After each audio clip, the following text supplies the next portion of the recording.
Untitled Peedles podcast. Help! I need somebody. Help! Not just anybody. Help! I need someone. Help! When I was younger, so much younger than today. I never needed anybody's help in any way. But now these days are gone and I'm not so self-assured. Now I find I've changed my mind. I've opened up the door. Help me if you can, I'm feeling down. And I do appreciate your being round. Help me get my feet back on the ground. Won't you please? Won't you please? Won't you please? Won't you please? Won't you please?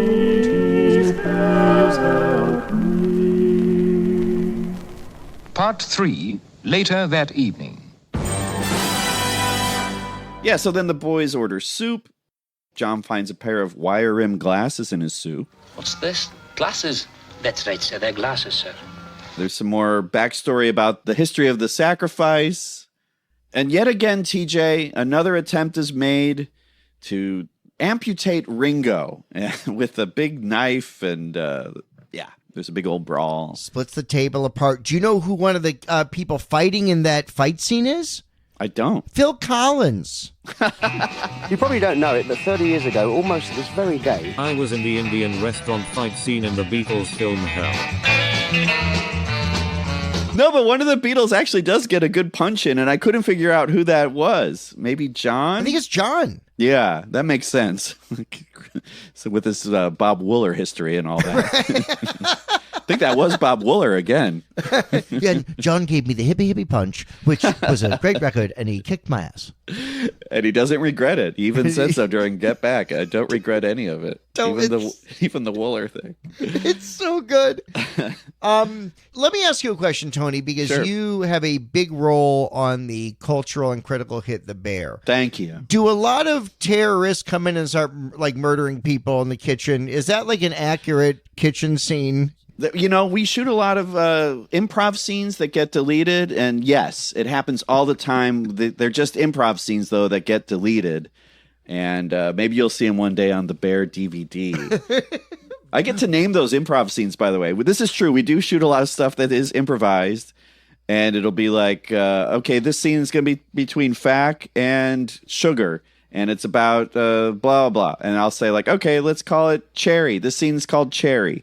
And then the slate says Cherry on it. So I get to do that. Oh, that's awesome. Actually, our buddy TJ Jagodowski was in something that shot for The Bear. I don't know if I should be saying this, but I got to name that scene, and I named it TJ.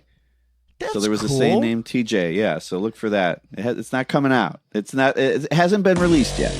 Untitled Peedles podcast exclusive. Choke on some hot Chardonnay. All right, TJ, another title card. Next, the nearest ring specialist. I like this scene a lot with the jeweler, Peter Copley. It's funny, and John sneers at the little snide joke the jeweler makes about matrimony. We have all sorts of little problems like this, sir. Some of them matrimonial. This ring is not stone. John gives a little sneer as if to comment on his own situation with Cynthia. That's how I interpreted that. It's also funny because in consecutive scenes, John calls the jeweler. Jeweler, you're not getting anywhere, are you, jeweler? And then in the next scene, he calls the scientist. You're another failure, aren't you, scientist? Well, you know, he didn't really learn his lines. Yeah, Victor Spinetti plays a character called Foot, who is the scientist, right? Or is Algernon the scientist? Okay, and then they're both. Algernon's the assistant, and Foot is the scientist. Okay, yes, and Algernon, played by Roy Kinnear, is his assistant. And you know Roy Kinnear, his son Greg hosted Talk Soup. Yeah, great guy. The E-management here has certain things that I can and can't say, as if someone's watching the show right now. This word is one of them.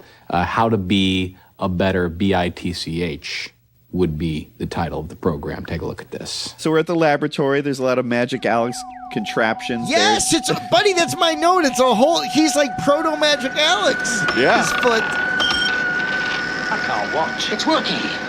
Give it the gun, Algernon.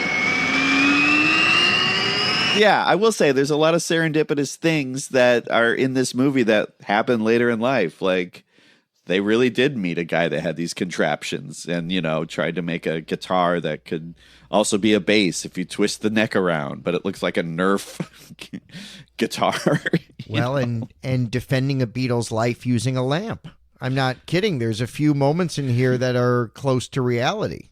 Well, yeah. Also gets pretty grim too when we get guns out and shit later. But yeah. Well, Magic Alex, these two Magic Alex eyes they use a machine that unzips Ringo's pants.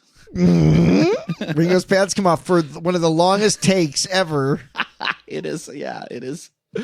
I like it though. I mean, these are all practical gags. That's the thing. There's no VFX here, man. These were all practical gags, and they took how long they took.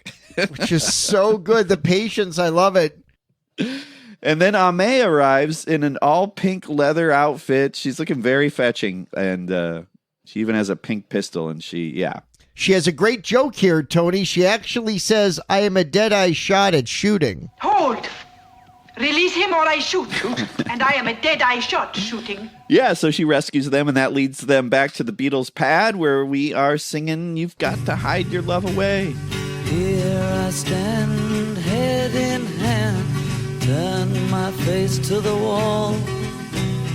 If she's gone, I can't go on, feeling 2 foot small. Pretty nice, pretty nice. We mentioned the winks. Paul winks at Ame, and George gives a jealous look toward Ame.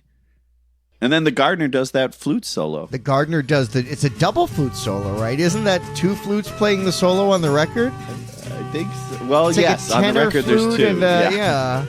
But it's so great that they have the gardener playing the solo. There's a great bit at the end of the song as it's fading out where Ame is trying to chime in and sing "Hey," but she can't get it in on time. That's such a fun, subtle bit. This movie's loaded with small little Easter eggy bits, and that's one of them. It's cultural, and it's called an Eastern egg, TJ. I love that movie Eastern Parade about the airline that's defunct. Cut to the cult temple. We're back. It's a fun gag. I think the little gong gag is fun. Mini gong. It's really fun. Yeah. This is a plot-moving device where we learn that Ame's sister survives because time ran out. And we learn back at the house that now whoever is wearing the ring will be sacrificed. That means Ringo. And Ame now has a syringe, which is going to make Ringo's finger shrink. Wonderful. What could possibly go wrong, right? Tony, I love how they kind of parody when all the big films would actually take real intermissions, and they throw this great device here. And this is a rule of 3s. This is a great comedic device where they have 3 acts. I didn't see the 3rd act coming. End of part 1. Intermission. Yeah, end of part 1, intermission. And then we get to see kind of an homage to the running, jumping, standing still film with the Beatles. One of the last things they filmed was that bit with them doing this intermission bit. You know how you can tell? It looks very Rubber Soul-y. The intermission bit looks very close to Rubber Soul, which would make sense. End of intermission. Part 2. So then we get part 2. We're in the bathroom. The sacrificial woman's mother is chiding her daughter about... so funny and random. So she has to wash off the red paint. I bring this up because red paint becomes a huge thing in this part 3 we're about to enter, because that's it for part 2. It's like a less than 30-second blackout. Scene. Yeah, it's a blackout. It's great. End of part 2. Part 3, later that evening.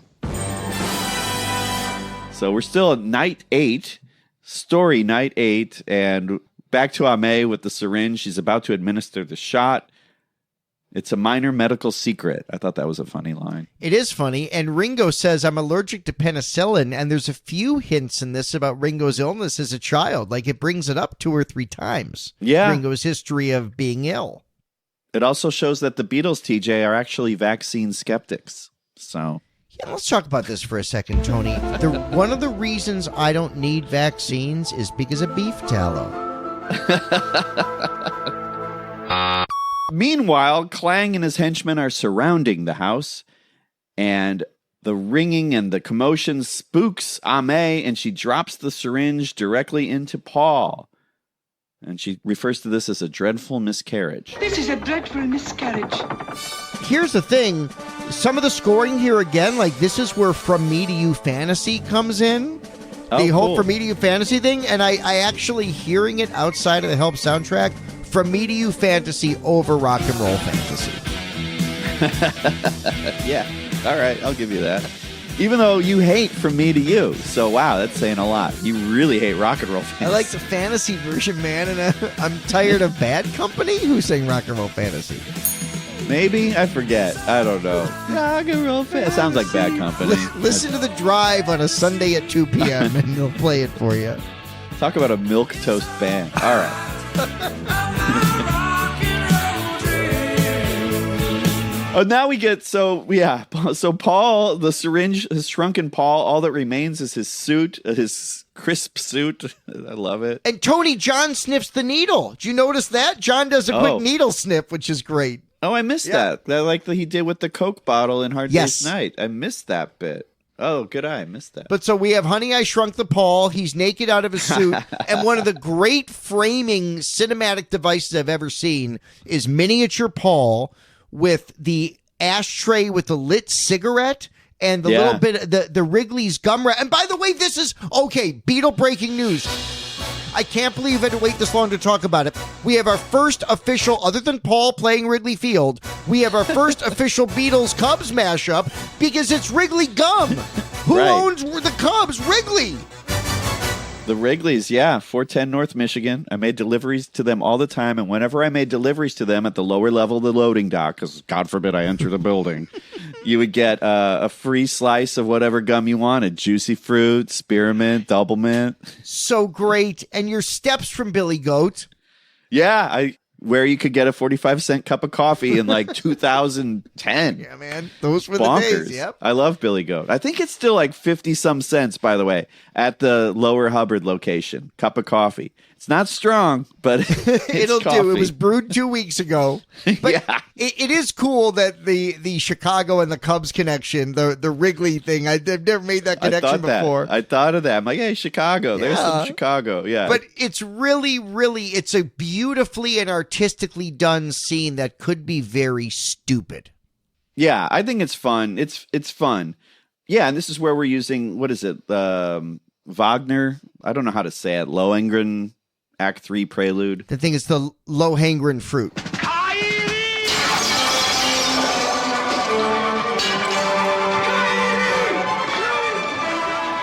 Yeah, so then now we're getting into our 60s kind of wacky-dacky thing. So the scientists come in and they're holding the fabs at gunpoint, but the gun is British, so it doesn't work properly. There you go.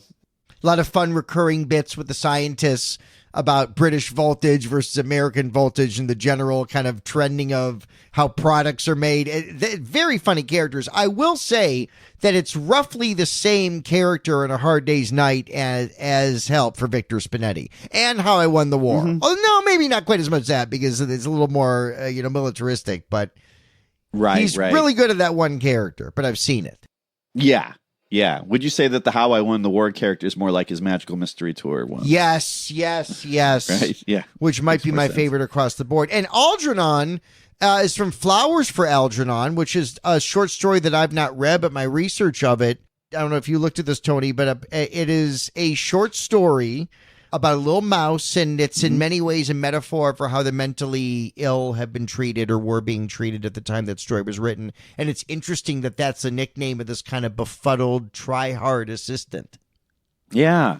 No, I read that in 7th grade. I remember I really liked it. It made an impact on me. I remember I liked it. I thought it was a good story. Yeah, okay. I still do.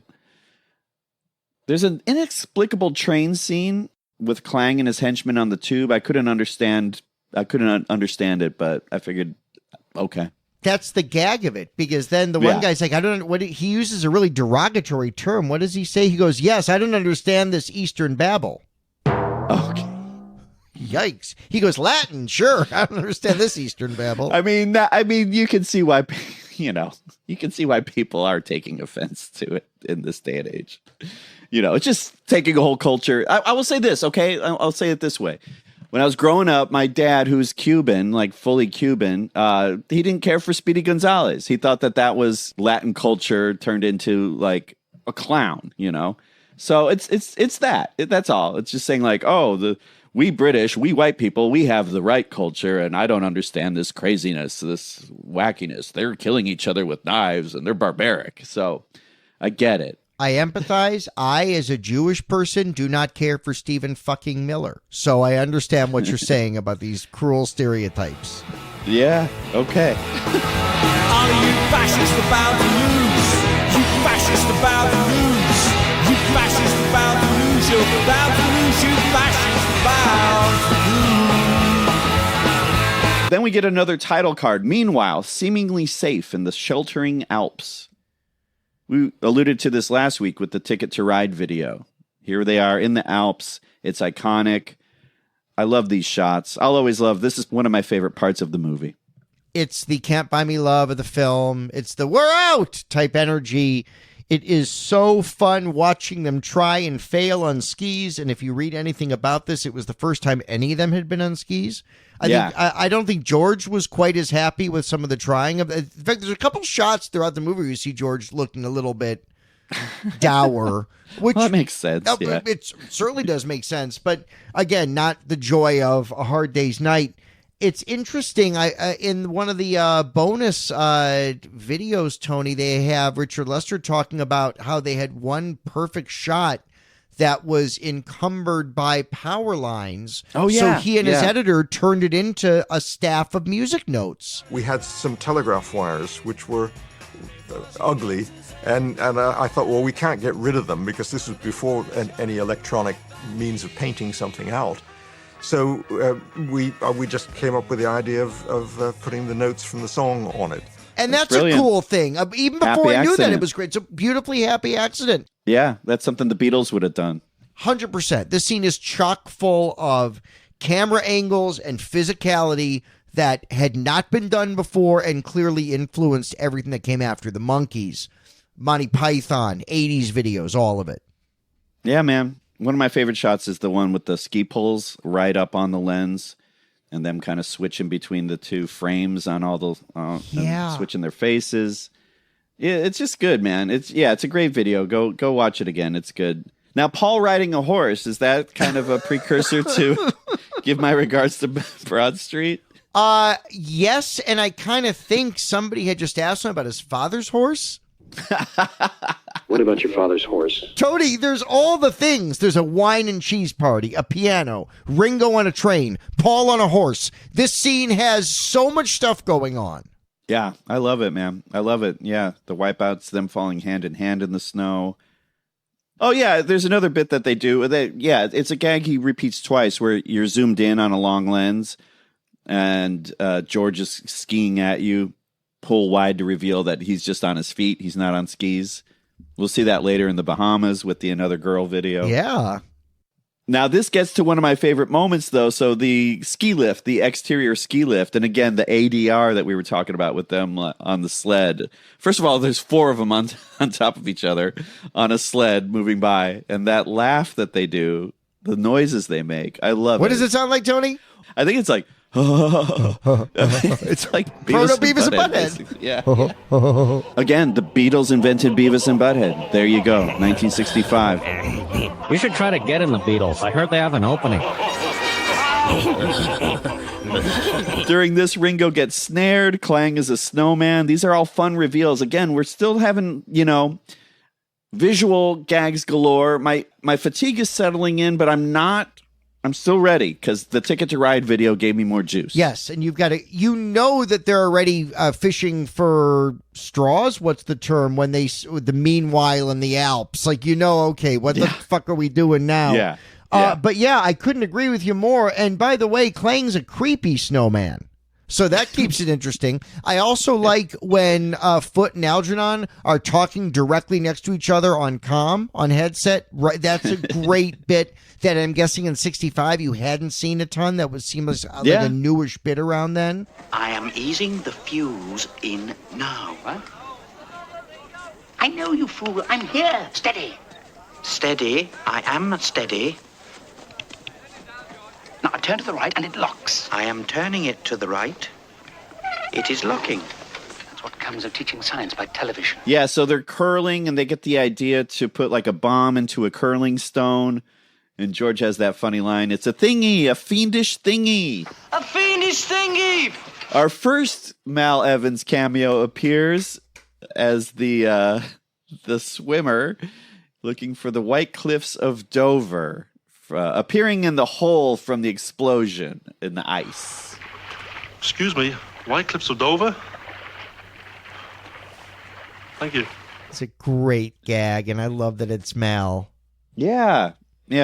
It's lovely that Mal is in all the Beatles movies in some way. Yeah. Thank you. We're back on the slopes. The Beatles are fleeing on skis. Ame misdirects Klang into winning a skiing competition. It's a great bit. Such a good bit. I love that they play the Busted Ash national anthem. Right, that's the Beatles as the marching band with George eating a cymbal. So we're getting like surrealistic with our comedy here. Yes.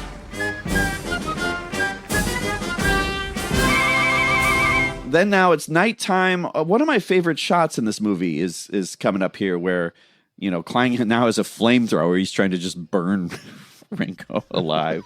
It's weird. And he ends up lighting each of the Beatles' ski poles. And they look like flares. And there's that shot, I think they even used it in Anthology, of I don't think it's the Beatles, I think it's the Skeetles, each going down the hill holding flares. And they ski in a way that's just artistic. It's just a beautiful shot. I love that shot. Well, that's where Paul wrote The Flare on the Hill.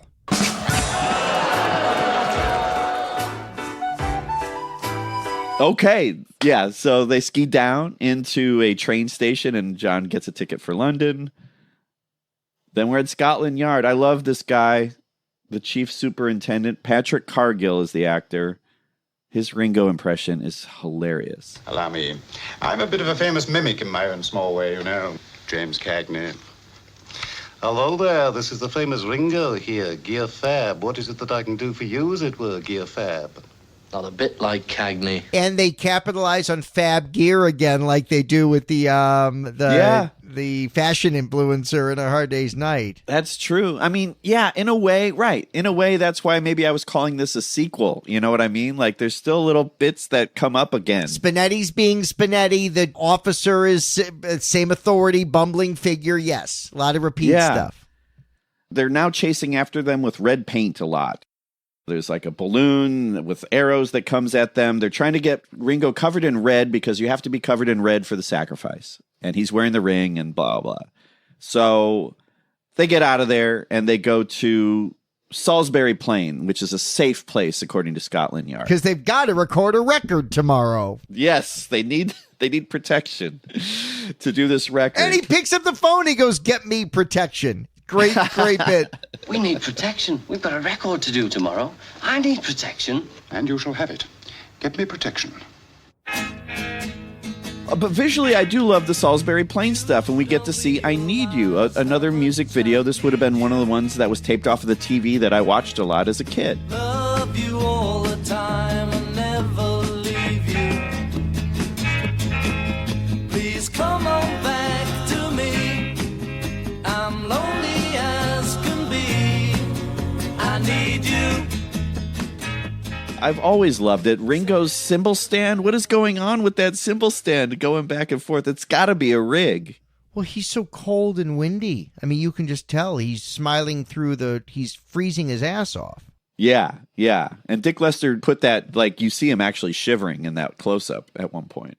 I've never, I love the reveal when the camera pulls back and you can see the kind of control the recording booth there. But then when you see all the army tanks, I've never loved all the army stuff. I'm not a real, like, I support and respect the hell out of our armed services. I'm just not an army guy. And the whole militaristic thing, I never loved this scene. No, me either. Yeah, it's not for me. But the greenery and like the actual images in there, I've always enjoyed. Yeah. Okay, so now we're in Salisbury Plain, and there's this underground tunnel where Ame is, again, trying to help the Beatles out. So she sets up a decoy to help the Beatles escape their recording safely. And she plays a tape of She's a Woman to give the impression that they're nearby. It is done. We are directly under. Listen.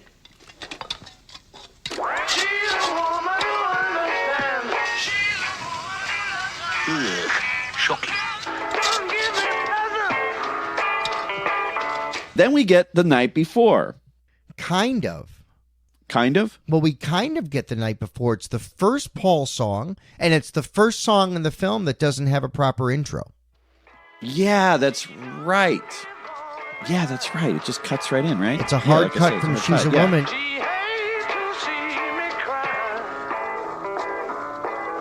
We said our goodbye. And they edit the song in a way that feels like it's part of the Beatles cartoons. You start to hear the bridge into the solo twice, and then they tack on the very ending. It's a Frankenstein. It's Paul McCartney's best song in the film. Sorry, Another Girl, but The Night Before is his best song. The Help, side one of Help is not Paul McCartney's strongest ever material. Now, coming soon would be Yesterday, and I've Just Seen a Face. And I mean, I'm not bashing on Paul, but compared to the John tracks. So yeah, it's just interesting to me. There's disrespect for Paul that it starts off with a hard cut. You get almost more She's a Woman than you get Night Before in this scene. Yeah, and I think that's where I've always been, annoyed with the movie for this part, where it's like, I just want to see the song, man. I don't care about, I definitely don't care about the plot. The plot that is one sentence long, right. At this point. They're blowing something up again to get the ring. Yes. Yeah. My note here is, maybe this movie could have been 90 minutes instead of 92. So the song happens as you described, where they chop it up and they ended on an explosion. Treat me like you did the night before. Like the night before. And then it's just chaos. This is the moment where, for me, I have hit my fatigue with the movie. It jumps the shark here a bit for sure. And before we get to the big battle, Tony, there is a great shot. Oddly enough, during the weird edit, they do a great close-up shot of the top of Paul's bass. And it's like a wonderful long shot coming out of it. But yeah, this is where the movie's kind of like, okay, we're nearing an ending, but I don't think the movie's ending. And that's part of the problem, is they're doing it's the same game being repeated at this point to varying degrees of success. Yeah. We still have like a few more locations to go. Yep. So they then go to a known place, which is a veiled reference to perhaps Buckingham Palace, I think, right? Yes. We get some witty dialogue with, the group. But again, like you said earlier, it's not up to the Hard Day's Night sharpness. It's there, but it's just not there. We're just bumbling around the palace. There's a bit with they're trying to gas him now. Like every single way that you can kill somebody is represented in this film. And now they're trying to gas them and with a hose through a painting. It's fun, but again, I'm fatigued at this point. Yeah. So Foot comes in with a big machine that slows everything down and says, "This should work. It's from Harvard. Maybe Foot be woke." This should work. It's from Harvard. It looks like a laser. It's a relativity cadenza. But that's another gag. It's a visual gag, the slow-mo thing. It's fun. It's fun. It's good filmmaking. Again, it's ahead of its time in 65, right? Yeah. The cool slow-mo effects. Yeah. But as a viewer, I'm starting to get tired. There's bagpipes filled with red paint. The Beatles scurry off to a pub. They have some pints. Ringo can't get at his, and he ends up, it's a lever that takes him again down to the basement. A tiger comes out. Oh, Tony, here comes a tiger.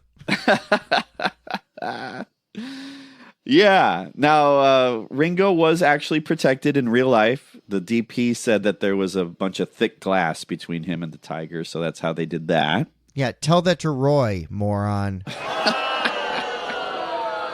Too soon. And then you get a May coming up with all this weirdo thing that the only way to calm the tiger is by singing Beethoven's Ninth Symphony. And what I think's going to be terrible culminates in one of the funnier scenes in the film. Don't worry. All you have to do is whistle famous Beethoven's famous Ninth Symphony. Come on! Freude, schöner Gott, Punkten, Tochter aus Elysium. Ja, betreuten Feuer trunken, himmlisch dein Heiligtum. Yeah, it heightens. It's your classic improv heightening. It goes from those two to the bar to like the stadium to the world, singing Beethoven's Ninth. And it's a hard ending. It ends before it resolves. It is great editing because before Ode to Joy can resolve, they splice it, and it's brilliant. That's good. Yeah, so that's a good example of editing right there.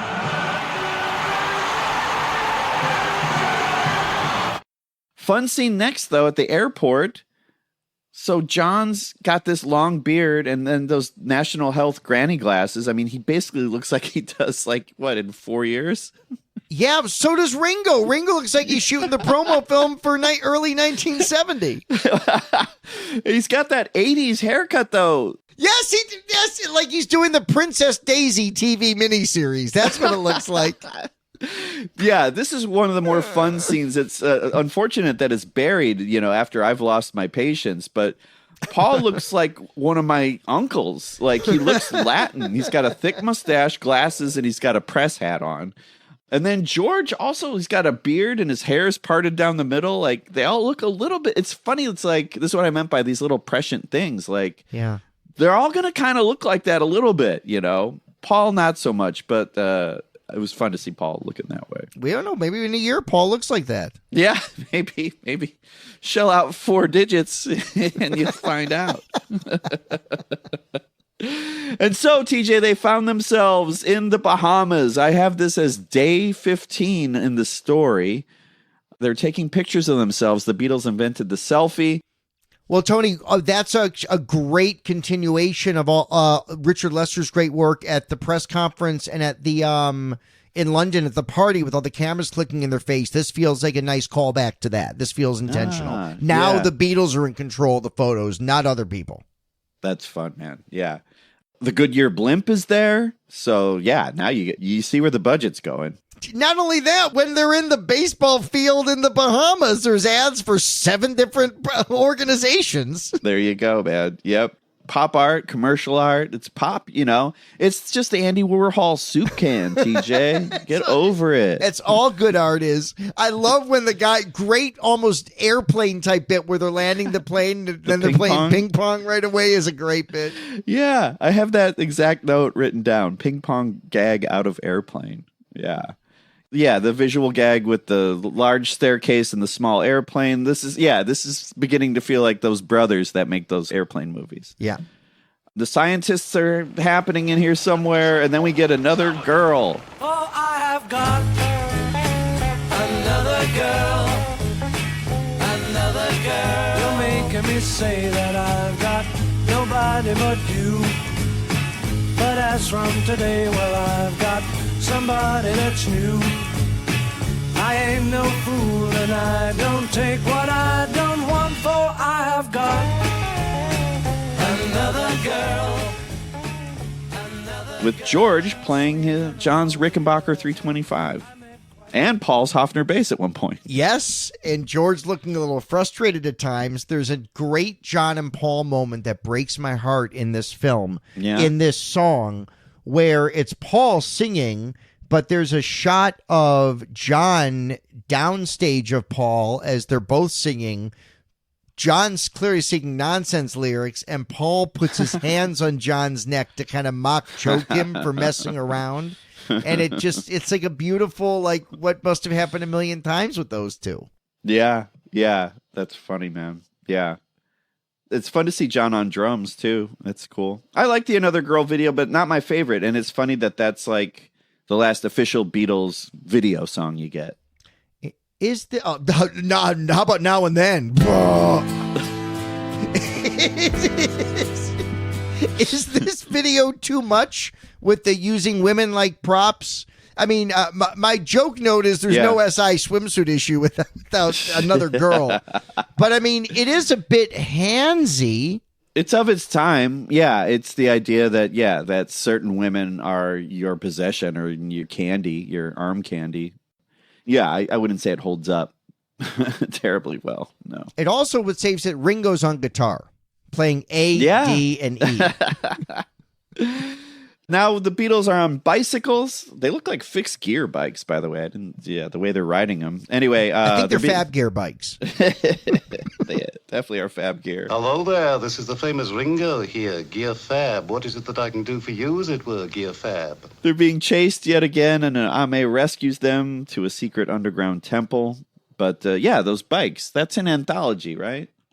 Yes, I believe it opens anthology. Let's go back. I think they repeat the word back. That's, I mean, which I always found curious, but seeing it in the movie, it was kind of, okay, that's nice. I also, one of the most ham-fisted lines in the thing. Clang has had the whole temple transported here from the east, just for your sacrifice.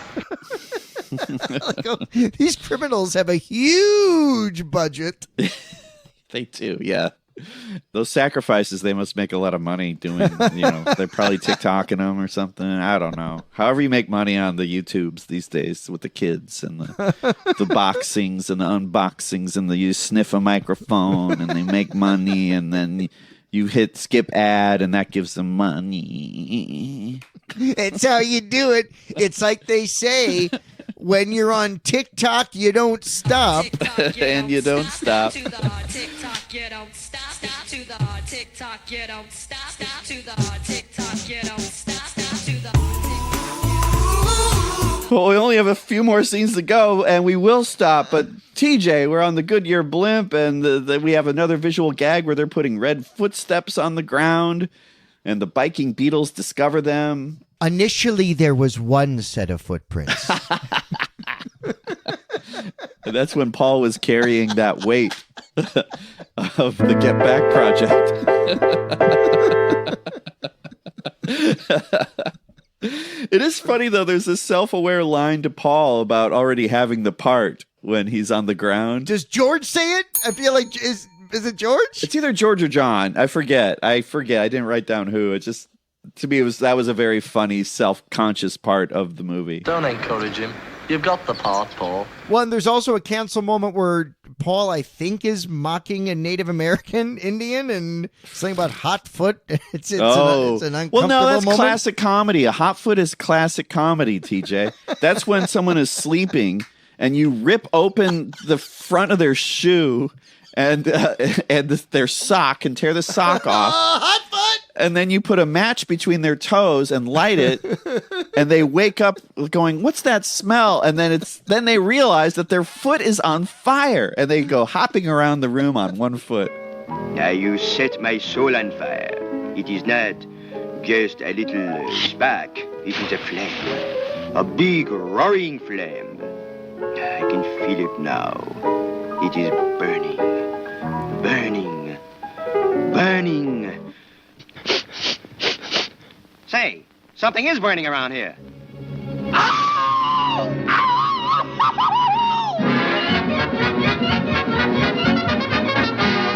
Okay.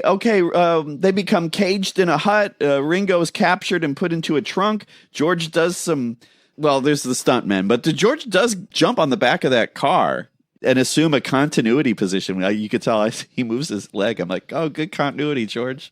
There was a rumor that he was hurt in the filming of this. Is that right? It was filmed, yeah.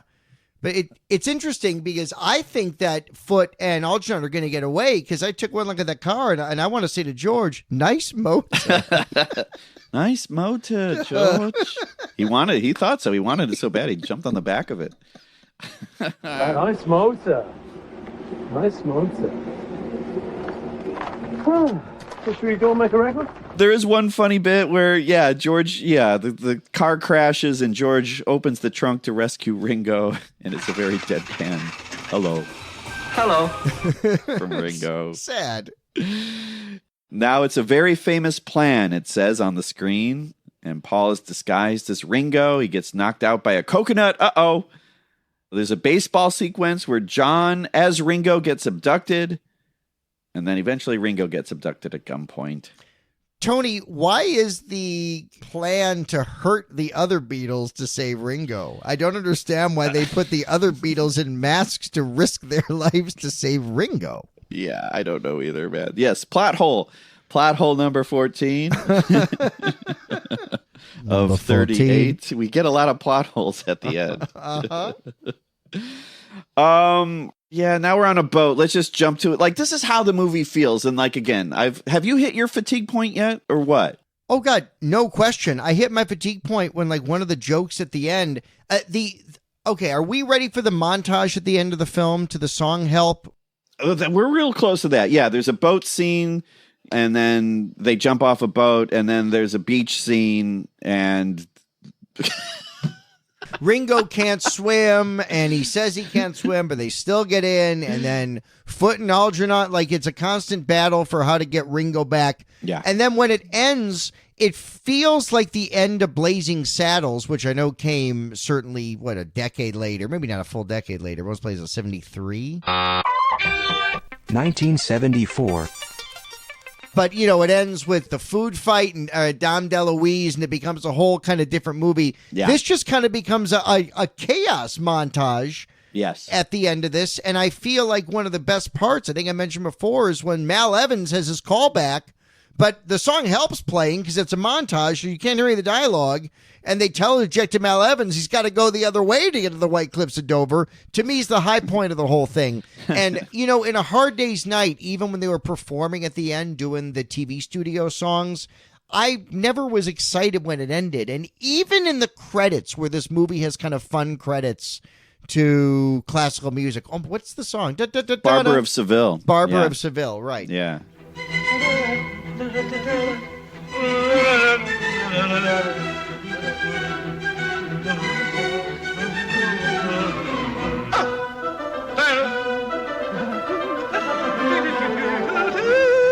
So hearing Barbara Seville and seeing some of the bits, what saves that at the end, Tony, is the Beatles again doing the dubbing afterwards, singing along to it. Oh, and being goofy. Yeah. And one of my favorite parts is always George's interjection. I Need You by George Harrison. Yes, it's so great. Well, yeah, we just kind of like slapped it to the end, but I mean, that's how this movie feels. I will say, when we did our long ass scene by scene thing with Hard Day's Night, I didn't feel as like, okay, come on, let's go, exasperated. Like, that's why Hard Day's Night is a classic, and Help has a great beginning and it starts off strong, but yes, ultimately it's just kind of a one note premise that gets old, and even the greatest sight gags and your favorite musical performers can't ultimately save it. It's an interesting connection, Tony, that I kept thinking the movie Help ends the way the album Help ends. Mine is Yesterday, of course, but Dizzy Miss Lizzy always felt a bit like a slog, and the last 25% of the movie Help feels kind of like a slog. Yeah. What if this had been a 1 hour TV thing, I guess it would still be in black and white, but it would just be better if it was just a 60-minute thing. Should we consider, I don't know what producer Casey Summers like, but what if Casey chops us into 4 half-hour episodes with commercial, of course, so 24 minutes an episode, and adds like a multicam studio laugh track to it for the entire film? Casey, pick up your phone. Sometimes I think you go out of your way to come up with a stupid bit just to make more homework for me. You gave it 3.5 fabs. I'll tell you what I have written down from my notes after doing all this. I gave it 4 fabs, 4 out of 5. Because there's 5 of the Beatles. 5 Beatles. Yep. I gave it 4 fabs for all the imagination that went into it. is what I wrote. Yeah. I think I couldn't give it 3.5 because it like visually still is so, to me, iconic and great and fun. Maybe I'll get like 0.5 canceled for not knocking off for the cancely stuff. But well, that's why I gave it 3.5 stars, because I care about all of our listeners. Right. I will say that the whole Eastern cult thing is my least favorite element of this thing. Like, it could have been something else and I would have liked it better. Yeah, well, you're more into like a Western cult, like January 6th. Yeah. Yeah.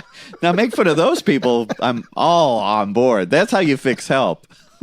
Make them J6 fucking numbskulls. People are big color marching side by side, marching across the fields with 1 million fascists that you're bound to lose. You fascists are bound to lose. Well, thank you, TJ. Thank you, producer Casey. Thank you, P3Z Nuts and Glenn, the K, who helps us out in every which way. I'm Tony. Hey, and I'm TJ, and we'll see you next time on the Untitled Beatles podcast. Stay tuned next for more fuck. Untitled Beatles podcast. Like and subscribe. All right.